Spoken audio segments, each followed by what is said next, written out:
What's up, airplane collectors? Welcome to Model Airplane Review. It's your host, Ray. In today's video, I'll be reviewing the Gemini Jet's 1-400 scale Republic Airways Embraer 175.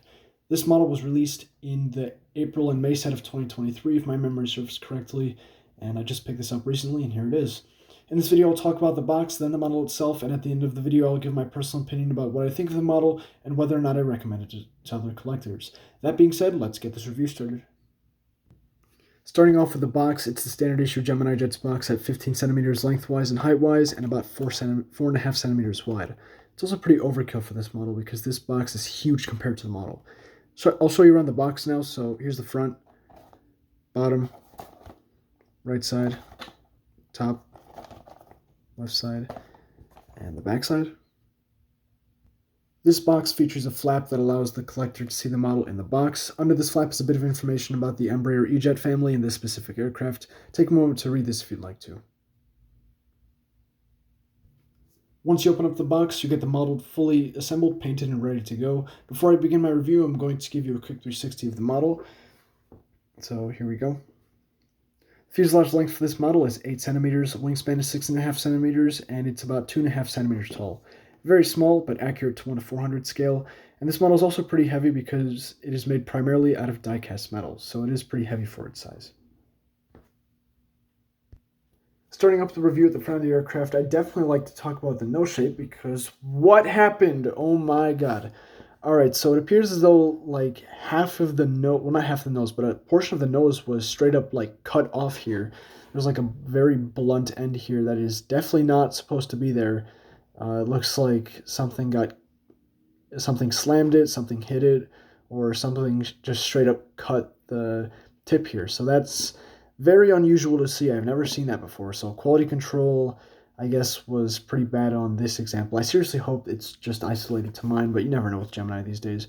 Moving down the fuselage, though, here we can see the rest of the details. There's the Republic Airways title.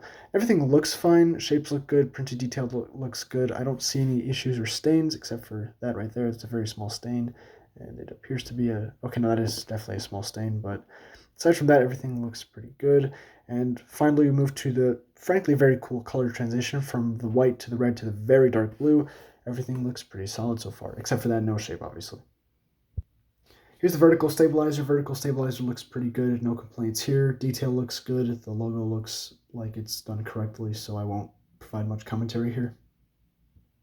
Here is the right side of the fuselage. It's pretty much the same as the left side, so I won't provide much commentary. Everything looks pretty solid here, so I won't complain too much, except for that nose shape, which you can also see looks a little bit better on this side, but it still has a bit of an issue at the tip here. And just the nose shape in general, this curve right here is way too sharp. I think it's supposed to be a bit more gradual. The cockpit windows appear to be printed a little bit low as well.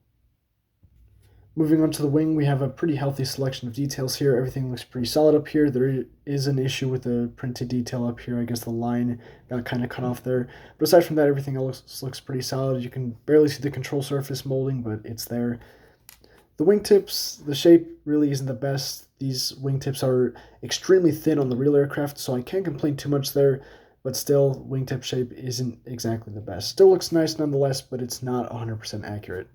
Here's the right side. Right side looks pretty solid, if my camera would focus, that is. It's because this thing is so small, so my camera's going to have trouble focusing. Sorry about that. On this side, details look pretty good. It appears as though there wasn't enough paint, gray paint applied to this area because you can see some of the darker metal underneath starting to poke out here with the molded details. So this has been a trend with this release. I don't know why, but I guess that's something there. Here's the rear section of the plane. Everything looks pretty good back here. Here's the horizontal stabilizers and the APU. The APU actually has a little hole for the exhaust. That's not very common on an aircraft of this size, which is very nice. Under here, there's really not that much. Here we can see the start of that large antenna, which I will show you later, and very small set of detail right here, which looks good. So at least back here, everything looks okay. Here are the engines. The engines of this model are absurdly small as they are on the real aircraft, so they are sized correctly. I'm just commenting on the fact that they're ridiculously small. But yeah, the engines look solid. The exhaust nozzle appears to be aligned correctly, and the rest of the engine is bent ever so slightly downwards. That's a very small imperfection compared to what else Gemini has been pulling recently, so I won't complain too much there. Here's what the fan blades look like. Not exactly too detailed, but like I said, these engines are insanely small, so the fact that it has fan blade detail at all is pretty good nonetheless. Here on the right side, you can definitely see that the engine is bent a little bit more downwards than on the left side, but still within almost ignorable margins, but you can definitely still see it after looking at the model for a while. Right from here, I'm going to move on to aerial features. This model has virtually no aerial features except for the large antenna down here, which is very sharp, mind you. Looks pretty good. Can definitely poke your finger pretty nicely if you hold it the wrong way, so be careful with that. And yeah, it looks pretty solid down here. The application of paint on the antenna looks good as well, so that's very nice to see. Down at the bottom of the aircraft, there is an absurd amount of printed detail on the fuselage. Okay, oh my god, that is a lot. Sorry about that, I had to grab my little pointing tool. But yeah, lots of printed detail at the bottom here. It's almost overkill, looks really nice. As for the landing gear though, landing gear wheels, the left main landing gear does not roll, right one does, and the nose gear does not roll. The nose gear wheels have a little bit of an issue where they're kind of pointed inwards at the bottom part of the aircraft, or not on the bottom part of the aircraft, but they're point. Whoa, what happened there? Hold on a minute. Look at that. Wow, that shape is so messed up. Okay, the nose gear on this plane is a nightmare. Wow, I don't even know where that went wrong, but that is so awfully shaped. Wow, that is a new low for Gemini. And here are the wheels. You can definitely see that they're misaligned there. Yikes. Oh, wow. Okay, that is I don't have very high expectations for Gemini these days. I still criticize them very hard, but geez, that looks messed up. Okay, nose gear definitely wasn't good in terms of shape. Main landing gears, I guess they're a little bit better, but you can tell the wheels are a little bit slanted here too, so... Ooh, okay, that was a very, very nasty surprise.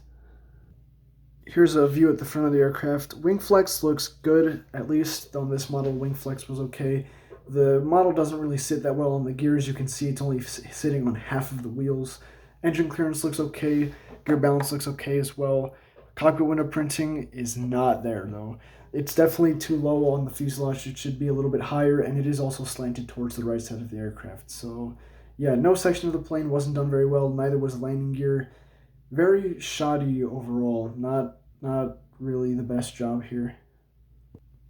Well, that concludes my brutally honest review of this model. Yes, I slammed this thing, and yeah, it's a poor little tiny plane. But yeah, I gotta call out the issues where I see them.